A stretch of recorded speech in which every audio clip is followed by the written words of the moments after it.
क्यों करते हो इतनी कसरत तुम लोग? याद है ना हम्बीर, तू भी था उस लड़ाई में। उस दिन मुरारबाजी देशपांडे को तेरी यहाँ डाला था और यहाँ से निकाला था। बच्चों से क्या लड़ते हो? आओ हम्बीर, हो जाए दो दो हाथ।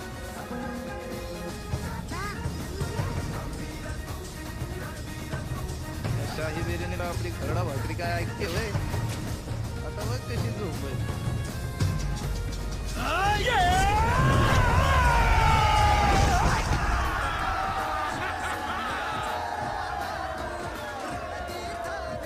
मुरारबाजीला तू बाण मारलास, पण लांबून, हत्तीवर बसून. चुकून त्याच्या तडाक्यात सापडला असतास ना, तर मी फक्त मातीत पाडलाय. त्या देशपांड्यानी पुरंदरावर तुला उभा गाडला असता. जाऊन सांग तुझ्या त्या दिल्लीतल्या बापाला, बेळगाव लय हलका फटका होता.